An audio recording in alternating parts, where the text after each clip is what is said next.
Nesses domingos à noite, nos nossos cultos à noite, nos domingos, no último culto do domingo, nós estamos refletindo sobre o que Jesus Cristo fez por nós, a partir de algumas palavras que o Novo Testamento usa para descrever a obra de Jesus.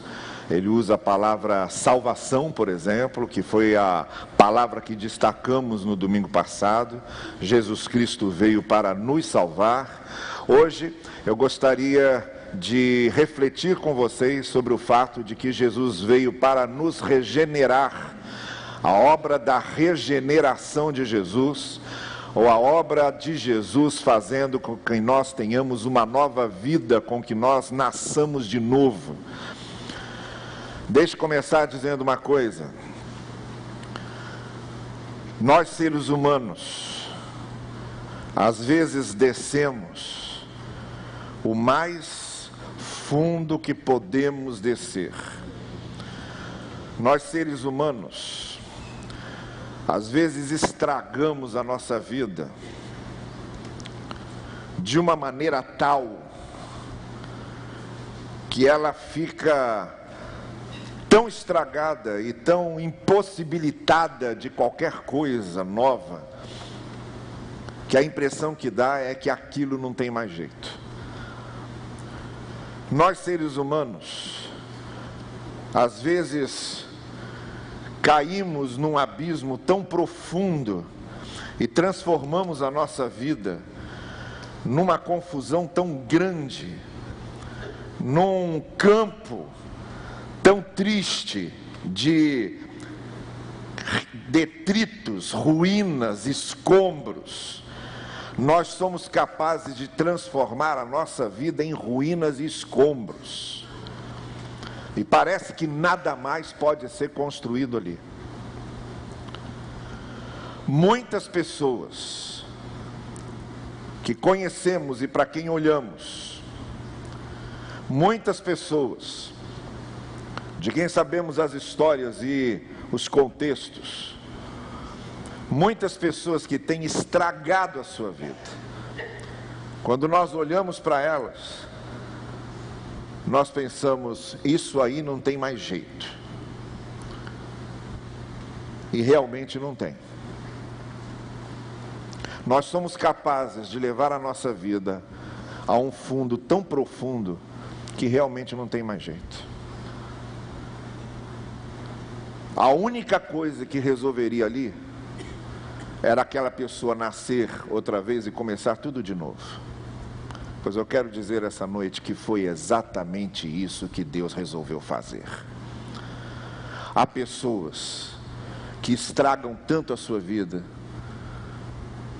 que só há uma maneira de resolver: é fazer com que elas nasçam de novo e comecem tudo de novo. É isso que o Evangelho chama de regeneração. Jesus Cristo veio para que nós nascêssemos de novo e começássemos tudo outra vez. E eu quero ler para vocês um texto. Quando a gente fala em novo nascimento, quando a gente fala em nascer de novo, a gente logo lembra de João 3 e do diálogo de Jesus com Nicodemos. Mas eu quero falar de um outro texto, que está bem longe de João, está na carta de Paulo a Tito, e que fala também dessa nova vida, fala da regeneração, fala do novo nascimento.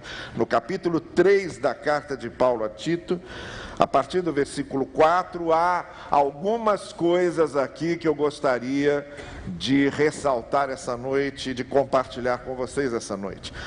Tito capítulo 3, versos 4 até o verso 4 até o verso 6, e nós lemos assim: mas quando, da parte de Deus, nosso Salvador, se manifestaram a bondade e o amor pelos homens, não por causa de atos de justiça por nós praticados, mas devido à sua misericórdia, Ele nos salvou pelo lavar regenerador e renovador do Espírito Santo, que Ele derramou sobre nós generosamente por meio de Jesus Cristo, o nosso Salvador.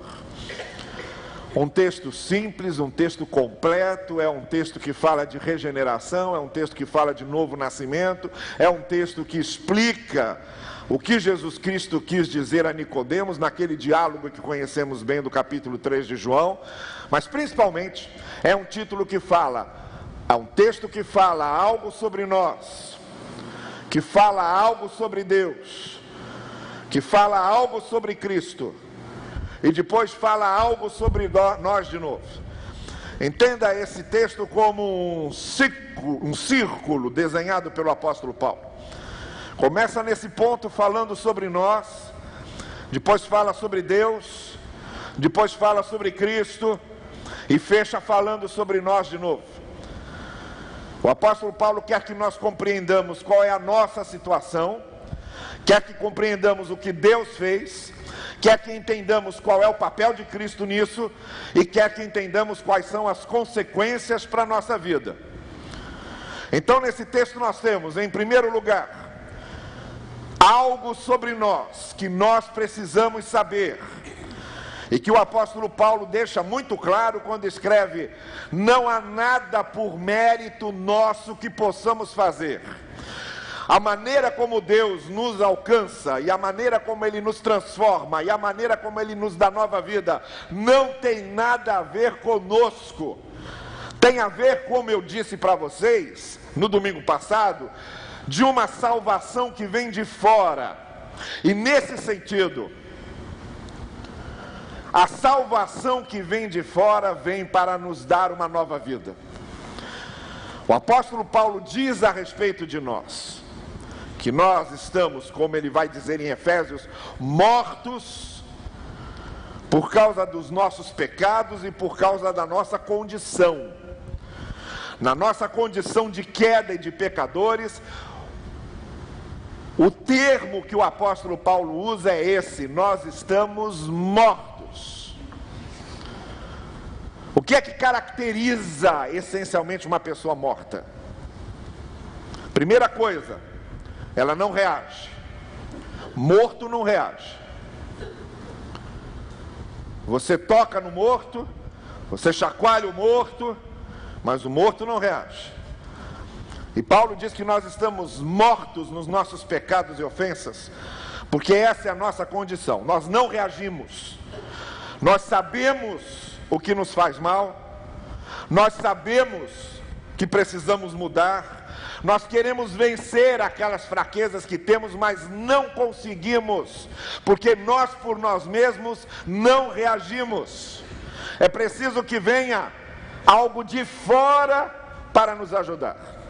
Algumas semanas atrás nós tivemos uma experiência lá em casa que foi o seguinte: noite tranquila, tudo parecendo no lugar, parecendo que a noite ia ser muito pacífica, até que a gente começa a ouvir a Luísa, minha filha, eu ia dizer a filha mais velha, a primeira filha, gritando desesperadamente lá do fundo do quarto: pai, pai, pai, pai, pai.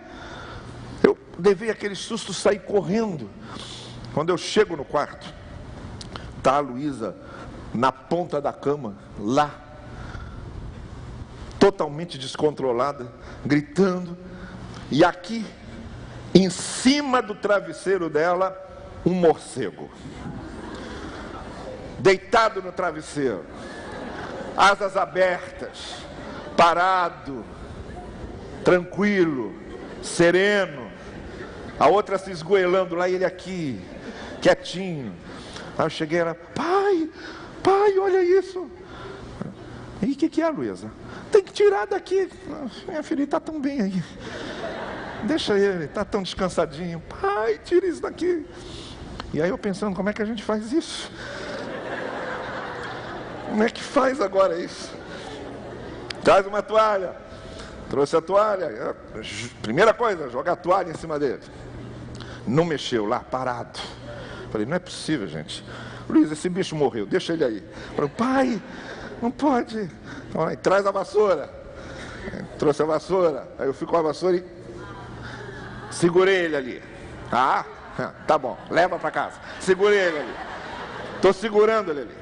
Eu falei, traz o lixo, traz o latão. Aí trouxe o latão. Aí fui lá, embrulhei ele, joguei dentro do latão. Agora vamos devolver ele para a natureza. Eu tenho consciência ecológica. Aí fui lá para baixo, fui para a rua, abri a porta do latão, ele saiu feliz da vida, voando para a escuridão que é o lugar dele. Socorro de fora, porque a criatura do jeito que estava, histérica e desesperada, não ia fazer nada. Mortos, diz Paulo, não reagem. Precisam de algo que venha de fora. Mortos estão apodrecendo. É a segunda característica do morto. O morto não fica do mesmo jeito. Depois de morto, ele começa a apodrecer. E quando Paulo diz que nós estamos mortos nos nossos pecados e ofensas, ele está dizendo isso. Nós estamos apodrecendo. A queda vai acabando conosco. Nós estamos num processo de degeneração. Nós estamos num processo de putrefação interior, moral, de valores, de quereres, de desejos, de visão, de mente, de vida. Estamos apodrecendo. Então a primeira coisa que Paulo diz é o seguinte: o que Deus faz, é Ele que faz. Nós criamos uma situação na nossa vida, que nós nem reagimos, e continuamos piorando. Então é preciso que a salvação venha de fora. Então é isso que Paulo quer nos dizer. Sobre nós, em primeiro lugar, estamos nessa situação. Aqui, só começando de novo. E aí então Paulo diz uma segunda coisa, só que agora sobre Deus. Por isso ele começa com essa conjunção adversativa que ele usa diversas e diversas vezes. Paulo gosta de usar isso. Mas Deus. Mas Deus. Em vários outros textos Paulo usa isso. Mas Deus. Nós estamos nessa situação, mas Deus, que é cheio de graça, que é cheio de amor, que é cheio de misericórdia, Ele veio em nosso socorro. O que nós precisamos saber a respeito de Deus é que a sua graça e a sua misericórdia tomaram a iniciativa de vir nos socorrer da nossa condição de mortos em ofensas e pecados. O que nós temos de nova vida, de novo nascimento, de regeneração, não somos nós que operamos em nós, é o poder de Deus que opera em nós. Deus vem em nosso socorro para fazer com que nós tenhamos uma nova vida e nasçamos de novo. Mas isso é ação de Deus. Paulo diz que Deus é cheio dessa graça, desse favor imerecido, que embora nós não mereçamos, Ele vem em nosso socorro e faz em nós aquilo que precisamos. A terceira coisa que o apóstolo Paulo fala nesse texto é algo sobre Cristo. Sobre nós, Paulo diz que estamos nessa situação. Nós precisamos de regeneração e de vida nova. Sobre Deus, Paulo diz que Ele é cheio de graça e de misericórdia e toma a iniciativa de mudar nossa vida. Vem em nosso socorro.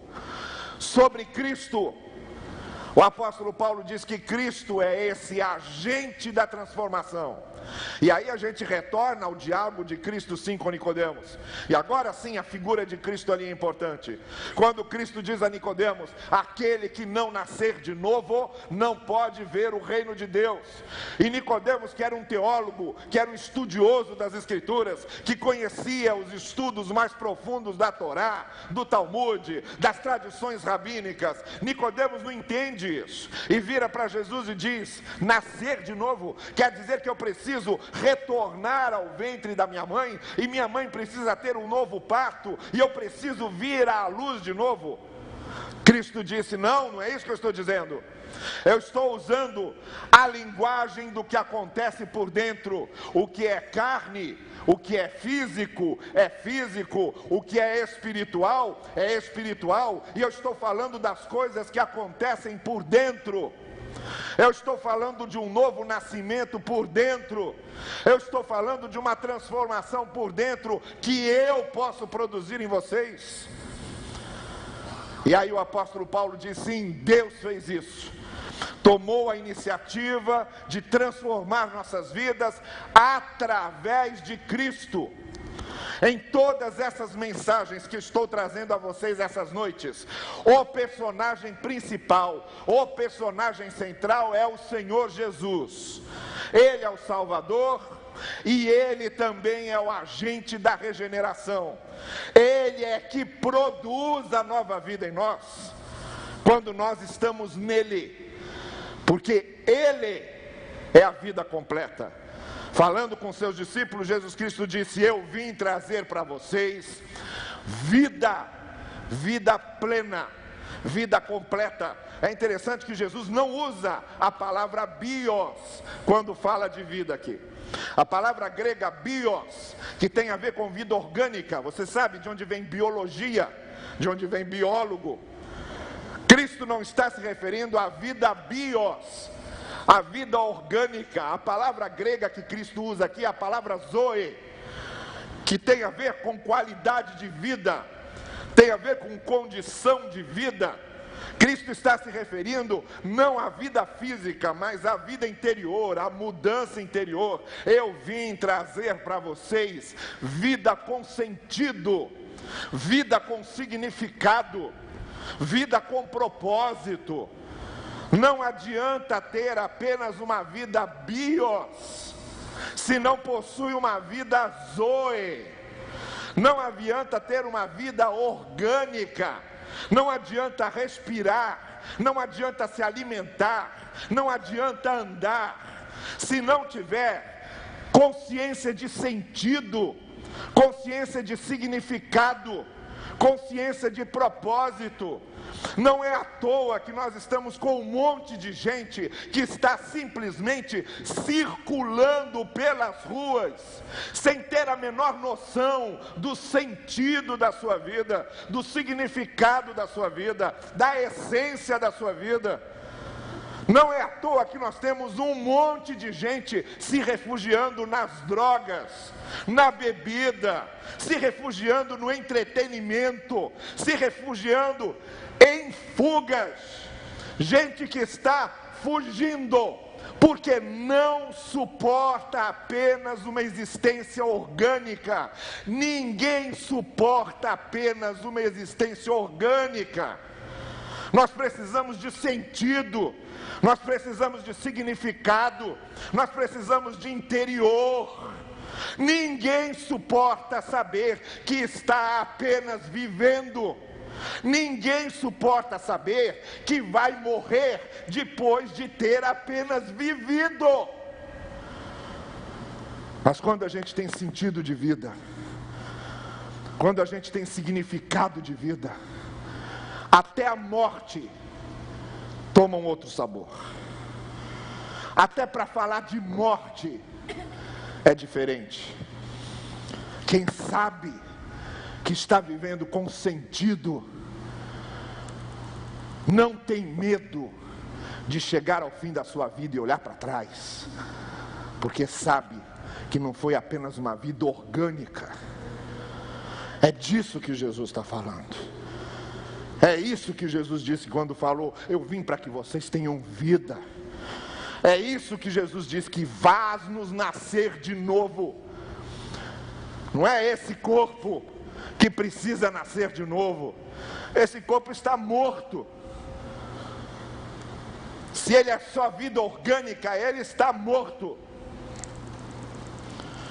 Lá na Europa, aqui no Brasil também começou isso agora. Existem uma série de técnicas para você enfeitar o cadáver. Uma pessoa morre, aí logo chega uma equipe e produz o cadáver. Trabalha ali, e tem um processo de maquiagem que deixa a coisa perfeita, de maneira que muita gente fica mais bonita depois de morta do que quando era viva. Mas não adianta. Por mais enfeitado que esteja, está morto. Por mais bem vestido que esteja, está morto. É disso que Jesus está dizendo. Não adianta ficar enfeitando a vida orgânica apenas. É preciso mudança por dentro. Jesus veio ser esse agente da mudança por dentro. Por isso que o apóstolo Paulo diz: aquele que está em Cristo. Vocês sabem esse texto, não sabem? Aquele que está em Cristo, o que é que diz? Nova criatura é, as coisas velhas já passaram, eis que tudo se fez novo em Cristo. Aqueles que estão em Cristo, não é estar curioso por Cristo, não é estar encantado por Cristo, não é estar apenas lendo sobre Cristo, não é apenas conhecer a doutrina de Cristo, não é apenas defender o dogma de Cristo, não é apenas conhecer a instituição do Cristo. É preciso estar em Cristo. A diferença é enorme. É em Cristo que nós mudamos. É em Cristo que nos tornamos novas criaturas. É em Cristo que nascemos de novo. Aquele que está em Cristo é nova criatura. É um novo ser. Então, sobre nós, o apóstolo Paulo diz isso. É a nossa condição. Precisamos nascer de novo, ou a coisa não muda. Segundo, Deus tomou a iniciativa com sua graça e misericórdia de providenciar regeneração para a gente. Terceiro, Jesus Cristo é este agente da regeneração. Quando estamos nele, nós nascemos de novo. E a quarta coisa que Paulo diz nesse texto é também sobre nós. Fala sobre nós, fala sobre Deus, fala sobre Cristo, fala sobre nós. E sobre nós, o apóstolo Paulo fala de novo, fechando e dizendo: há esperança para a gente. Há esperança para a gente. Diante do que Deus pode fazer, e somente diante do que Deus pode fazer, há esperança para a gente. Como pastor, ao longo desses 34 anos, eu ouvi milhares, literalmente, milhares de histórias. Como pastor, ao longo desses 34 anos, eu acompanhei centenas de dramas e tragédias. Como pastor, durante esses 34 anos, eu vi gente que perdeu completamente a esperança. E como pastor, ao longo desses 34 anos, eu vi que onde não havia mais esperança, a graça de Deus raiou. Onde não havia mais jeito, a mão de Deus agiu. Onde a causa estava perdida, a mão de Deus fez. Você quer mais do que o próprio apóstolo Paulo? Ele não estava falando de uma teoria, ele estava falando da vida dele. Ele estava falando da vida dele. Um homem religioso, um fariseu, ele se chamava o fariseu dos fariseus, que cumpria toda a legislação mosaica nos seus detalhes. Um homem que se sentia tão sócio de Deus, que se sentia no direito de perseguir os outros que pensavam diferente dele e de permitir a morte desses outros. Um homem que possuía uma arrogância religiosa, uma vaidade religiosa tão grande, que achava que tinha direito mesmo de matar outros para proteger a sua religião. Esse homem não tinha jeito. Ninguém apostaria uma moeda. Eu não estou falando de um ébrio, de um drogado, de um promíscuo. Eu estou falando de um religioso. Porque pelo menos o ébrio, o drogado, o promíscuo sabe quem ele é e sabe que precisa da graça. O religioso está numa situação muito mais difícil, porque ele não reconhece quem é e não reconhece que precisa da graça. Ninguém apostaria um níquel No que aconteceu com o apóstolo Paulo, quem via Paulo jamais poderia imaginar que aquele homem, perseguindo os cristãos, ia ter que fugir de perseguição meses depois, porque não era mais ele que estava buscando gente para matar, era ele que estava fugindo de gente que queria matá-lo. Mudou a vida dele, nasceu de novo. O apóstolo Paulo não está falando de uma teoria, ele está falando do que aconteceu com ele. Então ele tem uma boa notícia. Ele diz: há esperança. Quando a graça de Deus age, quando a misericórdia de Deus age, e quando a gente deixa que a graça de Deus haja, há esperança. E a única esperança que temos é nascermos de novo. Não há outra. É deixarmos que Deus nos faça nascer de novo e nos regenere. E nos transforme em outras pessoas. Porque tem que começar aqui dentro. Não adianta se submeter a rituais e liturgias. Porque tem que começar aqui dentro. Não adianta se submeter a batismos e a símbolos batismais, porque tem que começar aqui dentro. Não adianta fazer autossacrifícios, porque tem que começar aqui dentro. E é aqui dentro que Deus faz com que as coisas comecem. Ainda que vocês tenham um coração de pedra, diz o profeta Ezequiel, eu farei um transplante em vocês. Eu vou tirar esse coração de pedra e vou colocar no lugar um coração de carne. Deus faz um transplante na gente. Não é apenas uma cirurgia reparatória. Deus, quando age na nossa vida, não faz uma cirurgia reparatória, porque cirurgias reparatórias não adiantam para o ser humano. As leis que nós temos são cirurgias reparatórias, mas a gente quebra as leis. As intenções políticas que temos são cirurgias reparatórias, mas a gente quebra essas intenções.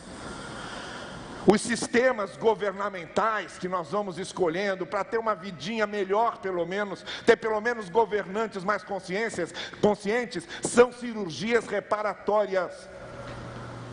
Porque não mudam nada, nós continuamos os mesmos. Os sistemas que criamos são cirurgias reparatórias, mas não são transplantes. O único que pode fazer transplante é o Senhor Jesus nas nossas vidas. É a graça de Deus e a misericórdia de Deus agindo em nós. Vou tirar o coração de pedra de vocês e vou dar a vocês um coração novo, um coração de carne, um coração sensível, um coração que veja, um coração que sinta. É isso que Deus quer fazer. É isso que Deus quer fazer com você. E é isso que Deus quer fazer com você essa noite. Quer dar uma nova vida a você. Quer dar um novo coração a você. Vamos curvar as nossas cabeças. E essa noite eu quero convidar você que sabe que Deus o ama e que Deus quer mudar a sua vida, e que sabe que precisa da mudança do Evangelho na sua vida, que quer ser tocado e transformado pelo poder de Deus. Eu quero orar por você. E quero que você essa noite abra o seu coração e deixe que Jesus faça a obra que Ele tem de fazer. Nessa noite, você precisa deixar que Jesus mude a sua vida. É só Ele que pode fazer isso, ninguém mais pode. O novo nascimento, a vida nova vem através da graça de Deus por meio de Cristo. É Ele o agente dessa transformação. É quando estamos em Cristo que isso acontece. Se nessa noite há alguém aqui que sabe que precisa da obra transformadora de Deus em sua vida e quer abrir seu coração para que Cristo faça essa obra, para que Cristo opere essa transformação, eu quero orar por você agora. Onde você estiver, levante a sua mão. Eu quero orar por você. Se nessa noite você está dizendo sim, eu quero a transformação que Cristo pode operar em mim. Deus abençoe você. Deus abençoe você. Deus abençoe lá atrás de você. Já vi sua mão. Na galeria, alguém que está dizendo sim, eu quero a transformação que o Senhor pode operar. Levante a sua mão se você quer isso. E Deus, através de Cristo, fará isso. Vamos ficar todos em pé agora, todos nós em pé, porque nós vamos orar por essas pessoas. Eu vou pedir que vocês que levantaram suas mãos, venham aqui à frente um pouco, fiquem aqui comigo, que eu quero orar por vocês. Saiam do seu lugar e venham aqui, fiquem aqui ao meu lado. Quero orar por sua vida, quero orar pela decisão que você tomou. Vem cá, pode ficar aqui.